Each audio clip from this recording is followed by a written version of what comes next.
"Get out, old woman," I said. "Get out." The slap cracked through the grand wedding ceremony like thunder tearing the sky.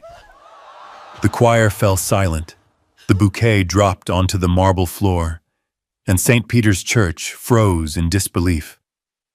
Under the golden chandeliers of the lavish ceremony, a young man in a white tuxedo, Chuka Nkem, CEO of a powerful company, had just slapped his own mother across the face.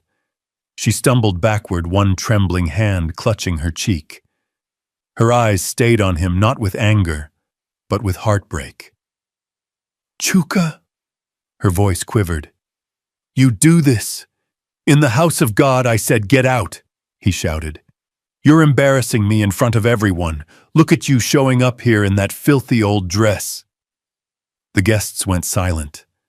The bride took a step back, lips parted, but she said nothing. Cameras, phones, and lights, they all captured the moment that would never be forgotten. The old woman bent down, picked up the crushed bouquet, and whispered through her tears, "I didn't come here to shame you, my son. I came to bless you, even if you've forgotten the mother who raised you with tears." Then she turned away. Her faded white gown brushed against the cold marble floor as she walked slowly toward the doors, while whispers and pitying eyes followed her. Outside the church, the wind lifted her white headscarf, and the Lagos sunlight caught the shimmer of her tears. "I wore white," she murmured, "not to celebrate your wedding, but to bury the love of a mother who gave you everything. In a world where success often makes people forget the hands that once fed them, this story will break your heart and open your eyes. This isn't just a wedding, it's a mirror. A reminder that no gold shines brighter than a mother's love, and no shame cuts deeper than her tears." Tell us in the comments. Where are you watching from? Lagos, Nairobi, Accra, London, Chicago, Kingston, Johannesburg? Would you forgive a son who slapped his mother on his wedding day? Don't scroll. Don't blink. Stay until the end of this story, because somewhere tonight, another mother stands outside a gate wearing white, waiting to be remembered. The morning she walked to the gate, African tales, that morning in Lagos burned with sunlight. From early dawn, the streets pulsed with music, car horns, bata drums, and distant wedding bells echoing from the city center. Everyone in the small neighborhood where Mama Nkem lived was talking about the wedding of the most successful young CEO in Lagos. No one said it aloud, but everyone knew it was her son's wedding. Mama Nkem sat at her rickety wooden table, holding the invitation her neighbor had found at the market a few days earlier. Her son's name shimmered in embossed gold letters, the wedding of Chuka Nkem and Evelyn Okafor, St. Peter's Cathedral. There was no mention of a mother, no Mrs. Nkem, no invitation sent her way. She traced her fingers gently over the card, afraid to tear what felt like a memory. Her eyes stopped on the line, "A match made in heaven." A faint smile crossed her face, half pride, half pain. "Heaven," she whispered. "Then why does it feel like hell for me?" On the cracked wall hung an old photograph. A young Chuka grinning wide, his skin sun-kissed, holding a roasted corn his mother once sold. The edges of the picture were worn, patched with tape. She stared for a long moment, then tucked it carefully into her pocket. Outside, children played and shouted, "Mama Nkem, we heard your son is marrying a politician's daughter. You'll be on TV today." She chuckled softly. "I don't need to be on TV, my child. I just want to see him happy." Her neighbor, Mama Kioma, approached, holding a bowl of hot porridge. "Mama, please don't go. You know he didn't invite you. Those people, they don't like seeing poor faces at rich weddings." Mama Nkem smiled, her eyes calm but heavy. A mother's blessing doesn't need an invitation. She rose, opened her old wooden wardrobe. Inside hung a faded white dress, the one she had worn years ago for Christmas Mass. She shook off the dust, pressed it gently with her hands, and put it on.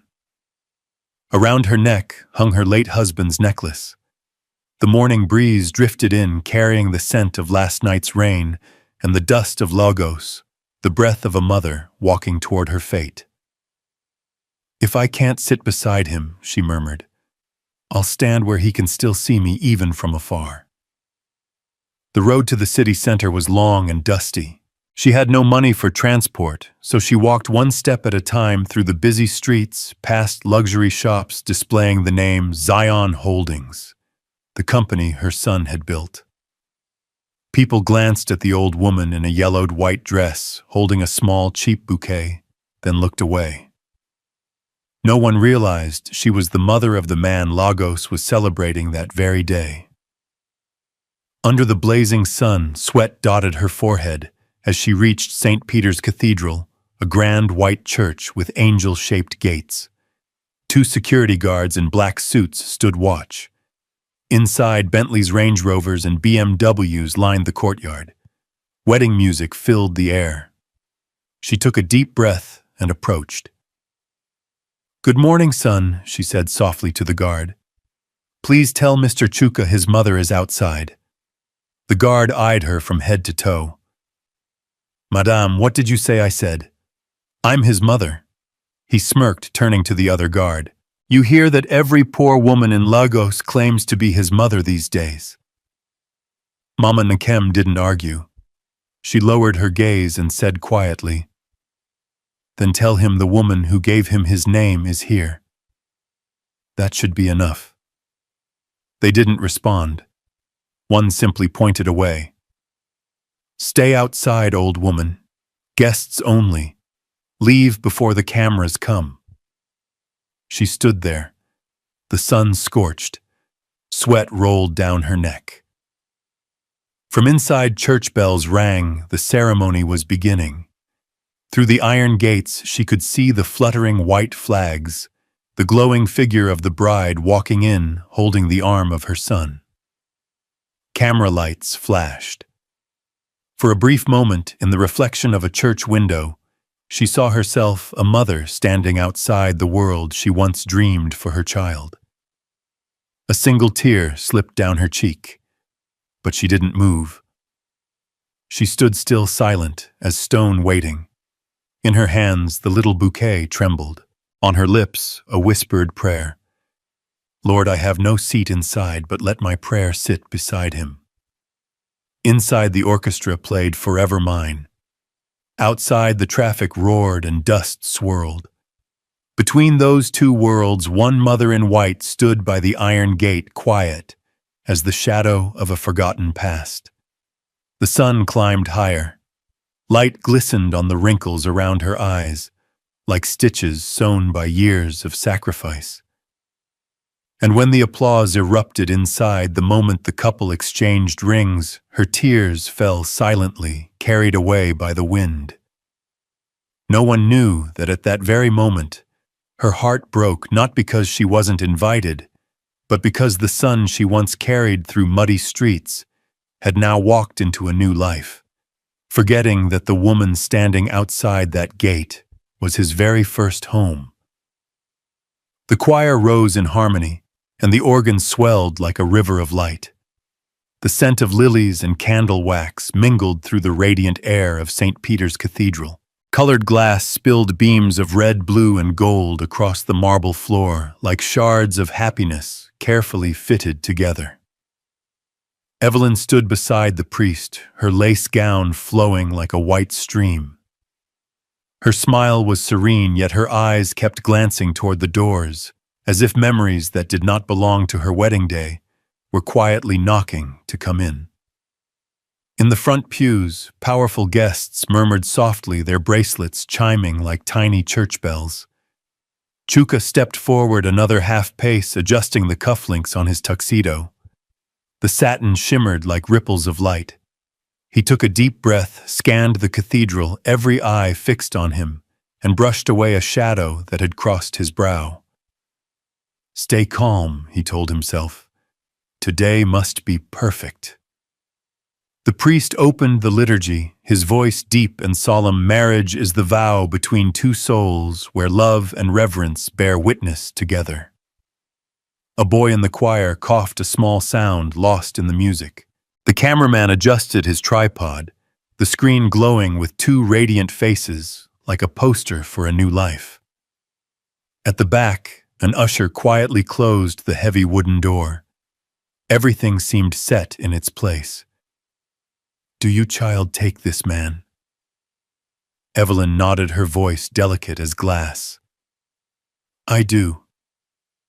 A few gentle claps scattered like soft rain. Chuka looked at his bride, lips curving slightly. Then, in a blink, a flicker, he thought he saw the silhouette of a woman beyond the door, her white scarf trembling in the heat. The light shifted. The vision vanished, leaving only the dry Logos noon creeping through a crack. The coordinator gestured for the music to fade. The priest raised his hand. "If anyone knows a reason why these two should not be joined, speak now." The words had barely left his lips when a faint creak echoed from the side door. No one in the front row turned. In high-class weddings, etiquette teaches people to ignore noises that don't belong to the script. But the choir fell half a beat silent. Soft footsteps touched the floor. Not hurried, not timid. Each step carried years. A shadow crossed the colored light, an old white dress appearing, then fading like a slow-moving wave. A whisper spread thread by thread. "Who is that?" And the whispers wove together into a heavy fabric of murmurs. The cameraman glanced at his screen. At the edge of the frame, a sun-browned face appeared. Dark eyes, hands clutching a small bouquet. He instinctively turned the lens. Evelyn felt Chuka's hand tighten around hers. She leaned toward him, whispering, "What's wrong?" "Nothing," he said too softly, voice trembling. He let go of her hand and took a step forward. The woman stopped at the last pew, careful not to disturb the silence. She held the bouquet to her chest, her shoulders trembling from the air-conditioned chill and the Lagos heat still clinging to her dress. She looked toward the altar. The light reflected in her eyes, two tiny pools holding back a storm. The guards hesitated at the aisle. They exchanged glances, but no one dared touch her. Something in her posture, fragile yet unmovable, held them back. The priest closed his book, his kind face briefly lost for words. He thought of saying something about charity, but language suddenly felt heavy as stone. Chuka turned, descending the steps.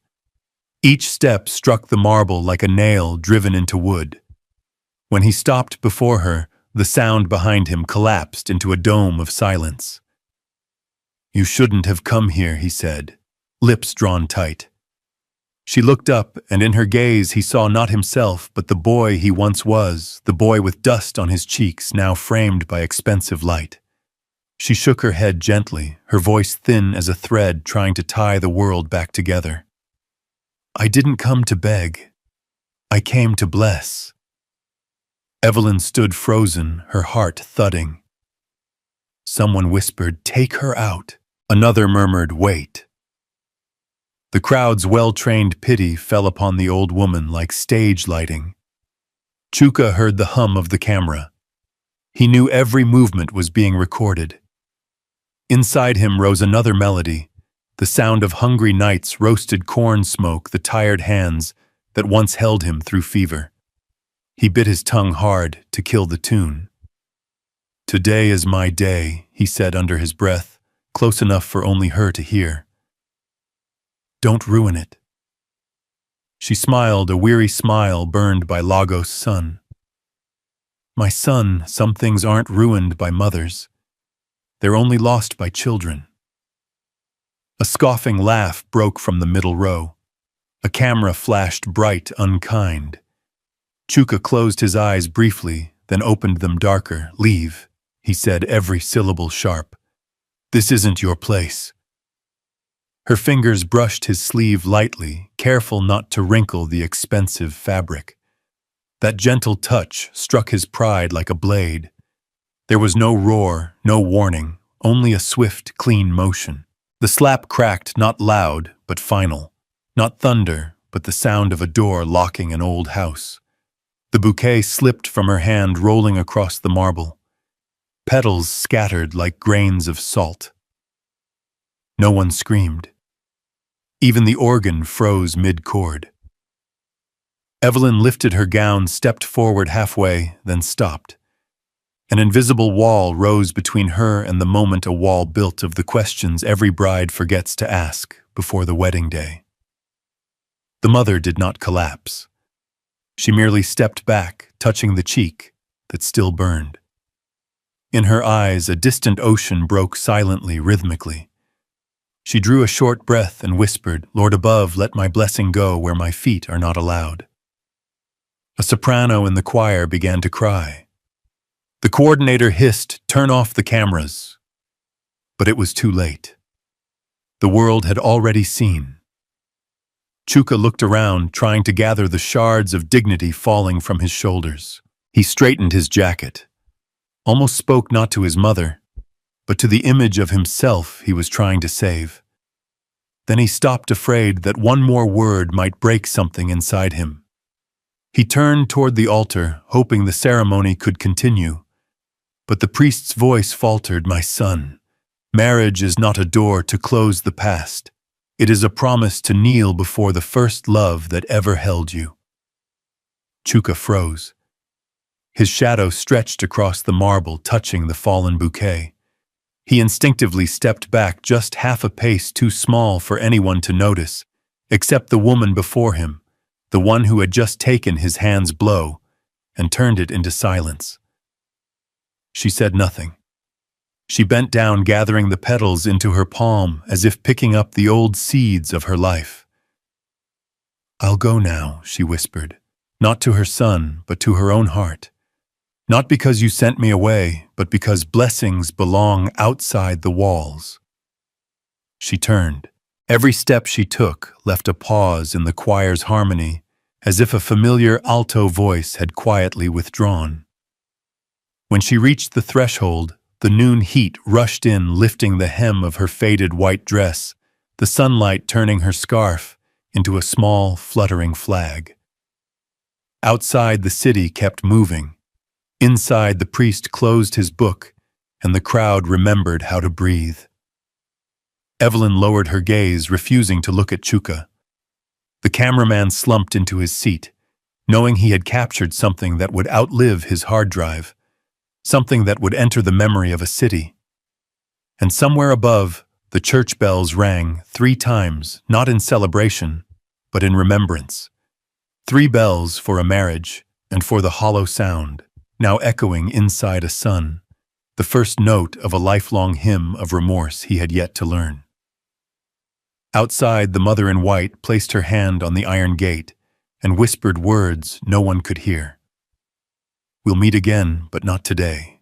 Then she walked straight into the sun, leaving behind a crowded church, suddenly too small for one simple thing, a place to rest, the hands that once carried them through hunger and hope. The next morning, Lagos woke to the sound of phone notifications. At the Ohualegba bus stop, on yellow and black Danfo buses, people passed around a shaky clip. A groom in a white tuxedo swings his arm. His hand lands on the cheek of a woman in a worn dress. The caption flickered at the bottom, "Groom slaps mother at wedding, St. Peter's Cathedral." No subtitles needed. The gasp, the thud of a fallen bouquet, the organ cutting off it, was enough to make the city hold its breath. At Belogan Market, fabric sellers leaned against their stalls, eyes glued to their screens. Someone tapped the speaker, and pigeons spilled into the air. "Nahim mama, oh God, abeg," the whole aisle fell silent. Hands that usually flew over measuring tapes slowed, as if remembering an old name they couldn't bring themselves to say. At the buka on the corner, the morning radio wedged the story between weather and traffic, a replay of those final seconds inside the church. The host voice, rough from an overnight shift, spoke slower than usual. "Last night a video stunned Nigeria.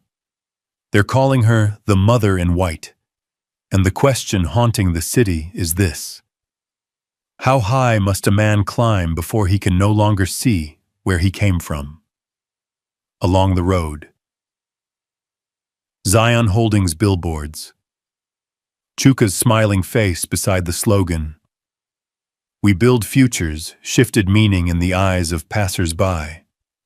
That smile now looked like a fine cut glinting in the sun. On the 18th floor of Zion headquarters, the boardroom was bright. Fresh coffee couldn't mask the metallic chill of a morning when something had broken. Chuka stood before the glass wall, staring down at traffic congealed like a frozen river. His phone lit up non-stop, reporters, partners, acquaintances, unknown numbers.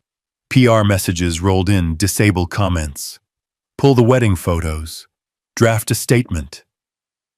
Legal chimed in, minority shareholders request an emergency meeting. A text from Evelyn, cold as stone, "We're done." The door swung open. Mr. Okafor, Evelyn's father, entered like a gust of power. Two aides followed with folders tucked under their arms. He didn't sit. "You know why I'm here?" Chuka nodded, voice strained. "I'll apologize publicly, sir."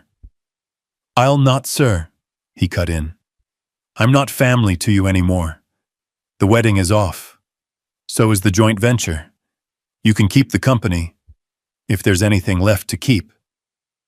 He turned to go. At the doorway, without looking back, he added, "A man can have everything, but first he must belong to someone's son." The door closed, leaving a dent in the air. Chuka had mastered negotiation salvation by numbers, but this morning no math could balance the ledger.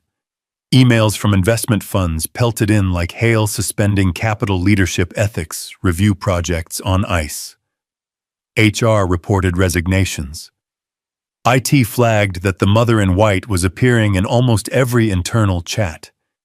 An old advisor with silver hair was called in. He pulled out a chair and studied Chuka as if searching for a lost child inside a CEO's suit. "You can put out a media fire, but there's another blaze that won't be in the headlines." "What do you want me to do, sir?" Chuka's throat caught a pebble lodged halfway. "She left." "Then go find her. You think that's easy.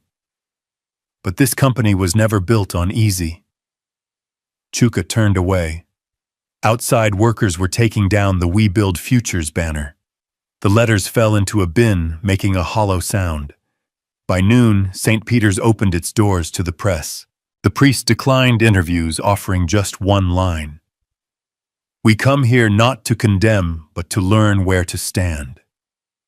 News flared instantly. The church had spoken. Hashtags shifted color, anger turning into reckoning. But the weight still pressed down on Chuka's name. Evelyn packed a suitcase. In her penthouse overlooking the lagoon, the wind rattled the curtains. She placed the wedding invitation in a drawer, shutting it like burying a small bird that no longer sang. Her final text, "Don't look for me. Find yourself first." Across town, Mama Nkem turned down dusty alleyways. She didn't own a smartphone and didn't know her pain had become the evening news. Sitting outside her single room, she slipped off her sandals and washed the red mark from her cheek with warm water. Neighbors came to ask. She only shook her head. "It's nothing." A sunny day burns out by nightfall. She hung the white dress on a line. Sunlight passed through the thin fabric and painted a leaf-shaped glow on the wall. By late afternoon, the board convened in an emergency session. Voices boomed through polished wood. Leadership credibility severely damaged. The infrastructure ministry deal at risk. We need decisive steps. Each sentence hammered another nail into the floor. "I'll apologize to everyone," Chuka said, eyes so dry they burned. "To whom exactly?" a woman shareholder asked. "Customers, investors, or the only person you should be bowing to?" Silence. Only the air conditioner hummed a reminder that some things keep running even when people forget to breathe. The meeting ended with a statement, Zion Holdings regrets. But the city didn't need a corporation's regret.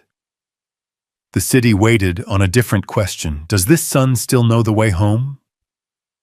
Night fell and Lagos lit up. Suya stands flared red. On the sidewalks, people gathered to talk.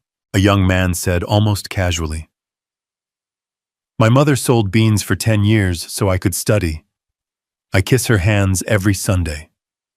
A woman added, "On my wedding day, my mother stood in the sun just to pin scarves for guests." I will never forget.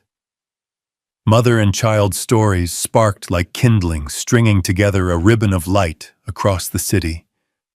Online, a still frame was shared millions of times, a woman in a white dress standing outside the church gate, the wind lifting her scarf. The caption in 2 languages, "No mother deserves silence. Kong ngui menao dang fai chu im lang." From a scandalous video, the city lifted out a symbol, and somehow that symbol began to heal places no one expected. Only one person remained unhealed. Chuka returned to his apartment. The room was dark, the city lights stippling the glass. He set his hands on the table. They felt light, as if they weren't his. On the counter sat a small package delivered that morning. An old photograph, a gap-toothed boy clutching roasted corn standing in the red dirt market, beside a sunburned woman, smiling gently. On the back, a tilted line of shaky script, "If you ever forget your mother's face, remember the hand that fed you." He sat the photo resting on his knees. Somewhere far off, bata drums beat slow, so slow, he could hear between the beats the sound of a prayer unsaid. Outside, wind moved across the spot where the billboard had been carrying the smell of dried glue and dust into the room. The city had judged. Shareholders had decided. The bride had gone. Only one door remained unopened. He stood, grabbed his jacket. No appointment, no motorcade. Lagos stretched ahead like a road without signposts. At the end of it, a small rented room, a sagging clothesline, a white dress drying in the night breeze, and one word he had not yet learned how to say sorry. That night, rain poured over Lagos like the heavens had broken open. The streets, usually choked with people, shimmered under dim lights, and the hiss of tires slicing through puddles. Raindrops fell onto the half-dismantled Zion Holdings billboard, only the letters Z and H still hanging, swaying in the wind, like 2 fragments of a memory that no longer fit together. Chuka walked alone, no umbrella, no car, no bodyguards. His shirt clung to him, rain mixed with sweat, salt stinging his lips. Each step he took made the streetlights flicker faintly. In his head echoed the slap, the falling bouquet, and his mother's trembling voice, "I didn't come to shame you. I came to bless you, even if you no longer remember the woman who raised you with tears."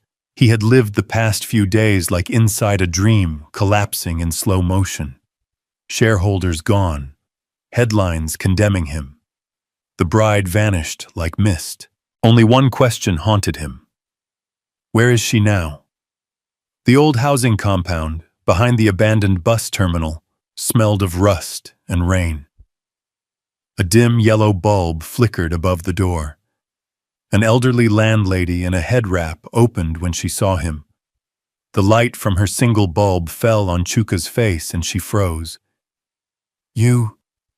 You're her son, aren't you?" He nodded. His voice cracked with cold. "Yes. My mother, Mrs. Enkem. Is she still here?"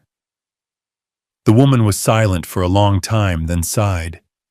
"She left 3 days ago. Told no one where. She only left a bundle of dry flowers and a note on the table." She led him inside the tiny room. It was nearly empty, just a bamboo bed, a few neatly folded clothes, and on the table the wilted bouquet. The smell of damp walls and fading petals mixed into a sweetness that hurt to breathe. Chuka sat down, hands trembling as he picked up the note. The paper was blurred, the handwriting crooked, but still legible. If you return, don't look for me. I forgave you with the first slap. Live as if each morning I still sweep the yard, and each night I still light the lamp waiting for you. I carry no anger, only prayers. Learn how to bow your head, my son. Chuka bit his lip. His tears blended with rainwater. He pressed the note to his forehead, trying to feel the warmth of the hands that had written it. Outside, rain drummed on the tin roof, thousands of drops sounding like footsteps coming home. He stepped under the awning, looking up at the downpour. Lagos rain had its own scent, hot dust smoke, and the quiet tears of people who never got to cry. Through the sheets of water, he thought he saw her walking slowly across the alley, her white dress clinging to her bouquet in hand. He called out, but only the wind answered. The vision dissolved into the rain, leaving him shivering in its place. He kept walking to St. Peter's Church, where it had all begun. The doors were half open, the inside dark. He entered. Each step echoed long and hollow. The altar was still there, a faint brown stain on the marble floor, the spot where her bouquet had fallen. He knelt, rain dripping from his hair onto the stone. God, he whispered, voice trembling. I built towers that touched the clouds, but I forgot how to bow. I guarded my name, but lost the hand that once shielded me from rain. If she can still hear me, please let me see her again, even if only in a dream. No answer came. Only wind swept through the stained glass and lightning flashed, filling the nave with white fire. His shadow appeared on the wall, small, lost, and human. Outside, the rain began to ease. Streetlights shimmered across wet asphalt. He walked through the night until dawn bled over the city, faint and pale. A street sweeper paused beside him, recognizing his face. Last night, the man said softly, I saw an old woman in a white dress walking the other way. She smiled, then disappeared in the rain. I thought she was an angel. Chuka froze. A gust of morning wind brushed past, dropping a single white petal into his palm, thin, fragile like ash. He closed his fingers around it. No one had to say anything. He understood. When the sun rose, Lagos roared back to life. But on the rooftop of the old Zion building, someone saw Chuka standing alone, holding the wilted bouquet, sunlight breaking across his face. He was no longer a CEO, no longer a scandal, just a son who had finally learned how to be silent in his sorrow. He lifted his eyes to the sky and whispered, Mother, if you can still hear me, I'll never lie again. I'll rebuild not an empire, but a memory. And that day, the front page of the same paper that once aired the scandal carried a new headline, Zion Holdings Reborn launches, the Mother in White Foundation to support abandoned mothers. No one knew who sent the press release, but later that evening, when the Lagos sun turned gold again, witnesses swore they saw a woman in a white dress walking past the gates of St. Peter's. She stopped, smiled, and vanished into the light. The news arrived on a windless morning in Lagos. A man from the village of Onitsha came to the old Zion Holdings office carrying a small plastic bag tied with string. Inside was a folded white scarf and a letter from the local church. Mrs. Nkem passed away peacefully in her hometown. She was laid to rest beneath the almond tree by the villagers. Chuka sat still. His eyes stared through the glass wall where sunlight broke into golden fragments, scattering across his desk. No cry came at first. No tears. But when the messenger placed the white scarf on the table, the same one his mother had worn at the wedding, his body trembled, and the sound that escaped his chest was half sob, half collapse. That same day, he went back to the village. no entourage, no press, no car with tinted glass. The red dirt road opened before him, and the familiar smell of wet grass and burnt straw rose in the air. The villagers recognized him. They whispered, but no one spoke harshly. In the countryside, when a mother dies, silence is the highest form of respect. The grave lay beneath a large almond tree surrounded by tall grass. A small wooden cross stood at the head, carved in shaky letters, Mama Nkem, a mother of tears and mercy. No fancy wreaths, only a few wild white chrysanthemums gathered by villagers along the road. Chuka knelt down. The mud seeped through his trousers, cold and grounding. He placed the same wilted bouquet he had carried all this time onto her grave. "I came too late, Mama," he whispered, voice breaking. "I thought I still had time. But I forgot, a mother can't wait for a son who only remembers how to regret." The wind stirred. Almond leaves drifted down slowly, falling across his shoulders, like a gentle hand stroking him from above. He wept for a long time, not as a CEO, not as the man who once made a nation gasp with a single slap, but as a child searching for his mother among the soil and the wind. Later that afternoon, the village priest arrived. He spoke softly. "She left no possessions. Only this note for you." He handed Chuka a damp, faded sheet of paper. The ink had blurred in the rain, but the words remained. "If one day you return and I am gone, don't cry too long. Turn your tears into a river that will help other mothers find the light." The words struck like a spark in his heart. Months later, Nigerian newspapers carried the headline, "The Mother in White Foundation, supporting mothers abandoned by their children."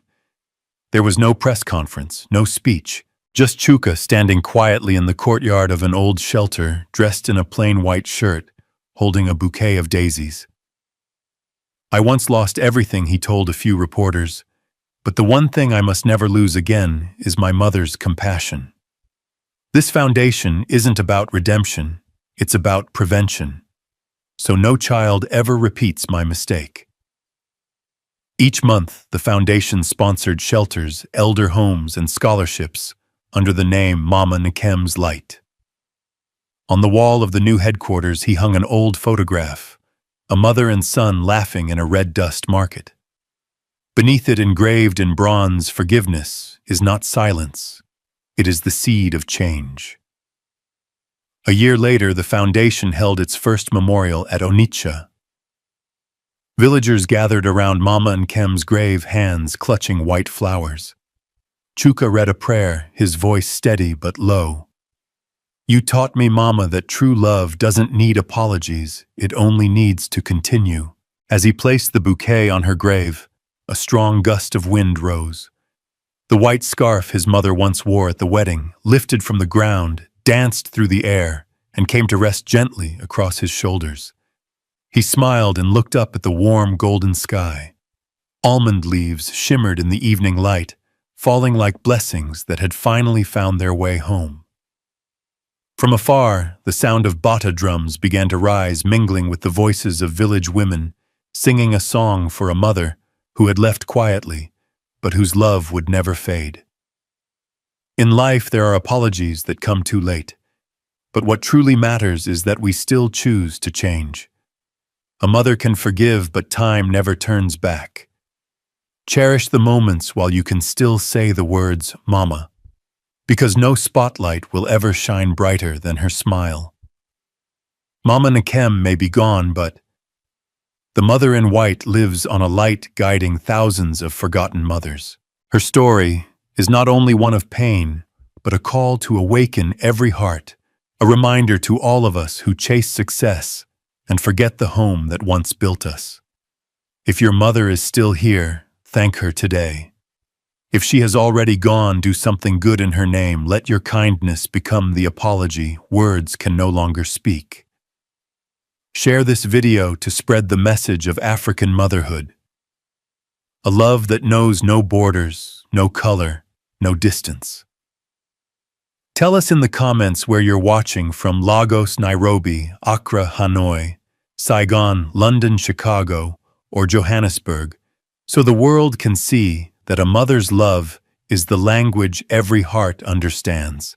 And don't forget to subscribe to Afro by TTL to hear the next story, where tears, regret, and a mother's compassion continue to create miracles.